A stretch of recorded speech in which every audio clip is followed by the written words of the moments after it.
Big idea, solving systems by graphing. You've got two equations, two variables. You want to find the one x and y pair that solves both equations. In Algebra 1, you'll learn a couple different ways to do this. The first way that we're going to learn is to solve by graphing. And basically what's going to happen is when you graph lines, all right, graph the red line, graph the blue line, most of the time your two lines will cross each other somewhere. That point that they cross is going to be the solution to the system, right? Because this point will be the one point that's on the red line and on the blue line, okay? Now, there are sometimes issues that come up. For example, it's rare, but every once in a while, you get a set of parallel lines. They will never touch each other, no matter how far you extend your graph. Right? And if you end up with parallel lines for a system, you're going to have to say that there's no solution. All right, no solution to that system. Okay, but this is rare. You probably won't see one like this at all from me in Algebra 1. All right, our systems are going to cross each other somewhere. All right, so let's see how this works with an easier example than that. What did we do in lesson 12? We chose some x values. So stuff like 6, 0, -2. Okay? And then we solved for y. And when our equations are in y equals form, it makes it very easy for us because we've got 2 times 6 is 12 minus 5 is 7. Y is 7. When x is 6. When x is 0, 2 times 0 is 0. Minus 5 is -5. When x is -2, 2 times -2 is -4. Minus 5 is -9. Okay? Same kind of thing for the red equation.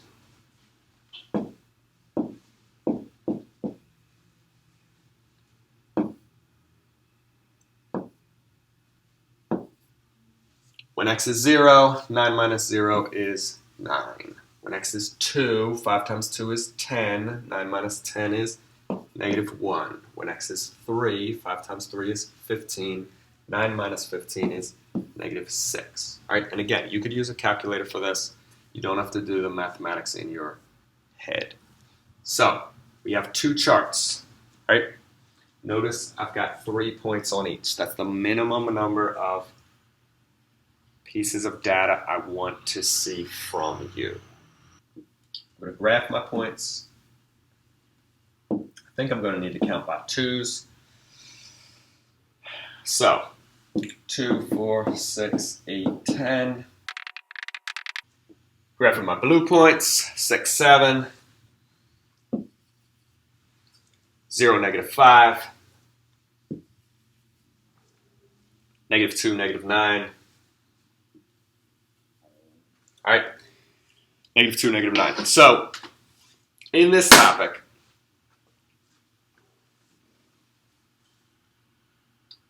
you're going to want a straight edge or a ruler to make sure that your points line up nicely. And you're going to want to use that straight edge or ruler to draw a line through the points.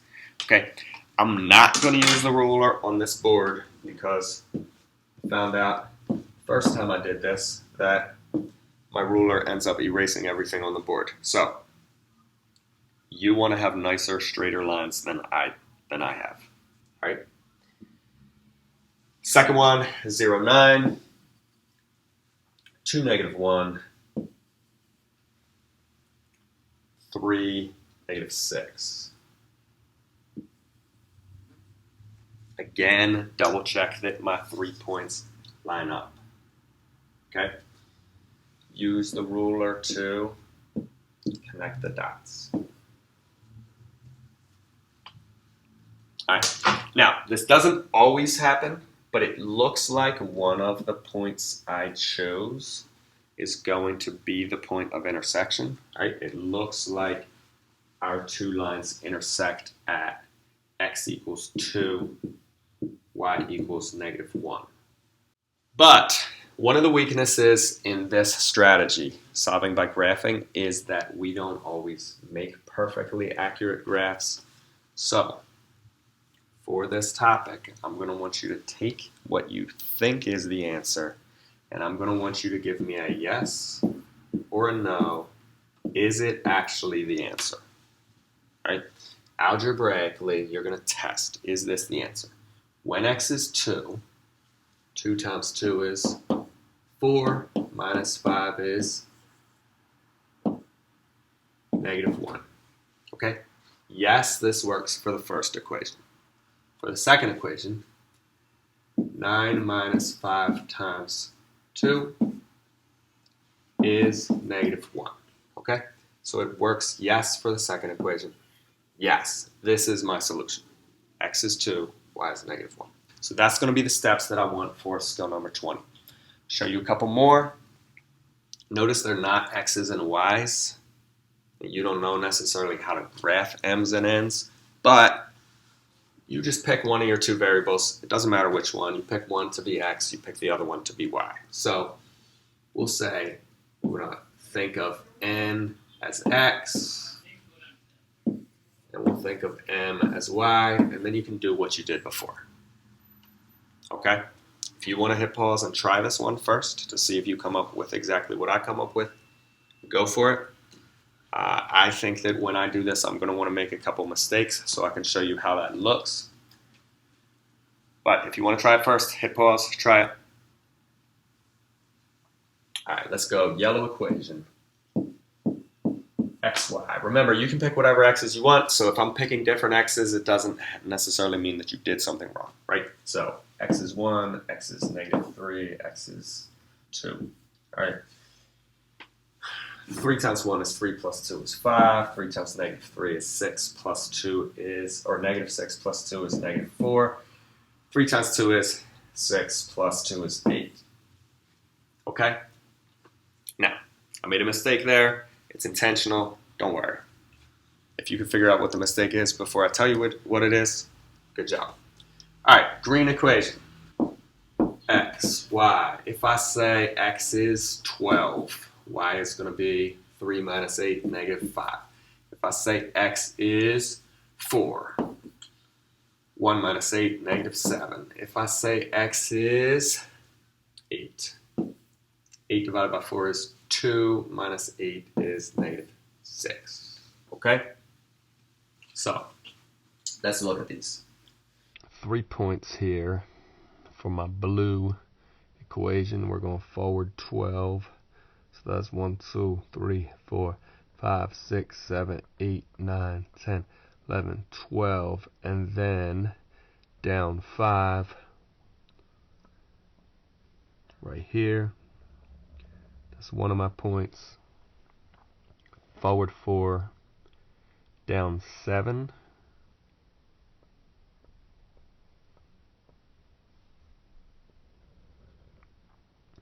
And forward 8, down 6.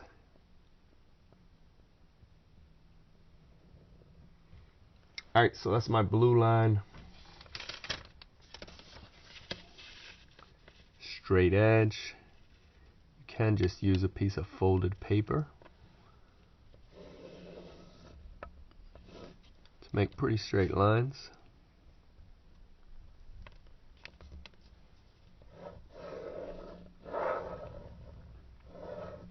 But we don't know where these two lines are going to cross each other, so we want to extend it as far as we possibly can on the paper. Then we're going to deal with our red equation. So forward 1, up 5. Backwards 3, down 4. Forward 2, up 8.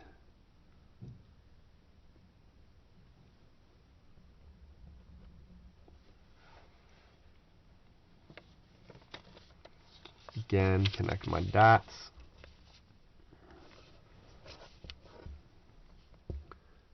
3 points should line up properly.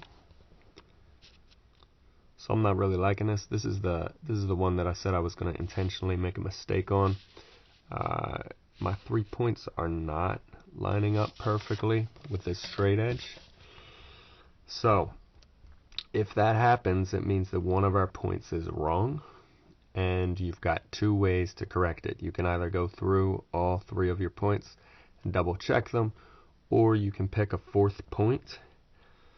So if I say -1, x is -1, 3 times -1 is -3 plus 2, y also will be -1 when x is -1. So I have another point here. Alright, and that'll help me to decide which of the points is out of line with the others. Okay, so these 3 points line up. That means this point, -3, -4, was wrong. Alright, and I told you I was intentionally doing something wrong so that I could show you this. Alright, -3 times 3 is -9, plus 2 is -7. That's what that should have been. -3 all the way down here. Alright, and that is in line with the other points. Alright, so that was just showing you how something can go wrong and why I want you to have actually 3 points. Alright, 3 or more points, because then you'll be able to see if your points actually form a straight line. Okay, so we've got our 2 lines carefully drawn. It looks like they are crossing each other right here, which will be -1, 2, 3, 4, and -9. Okay, -4, -9 is going to be my test point. Checking with the red equation, we've got when x is -4, 3 times -4 is -12, plus 2 is -10, so I'm a little bit off.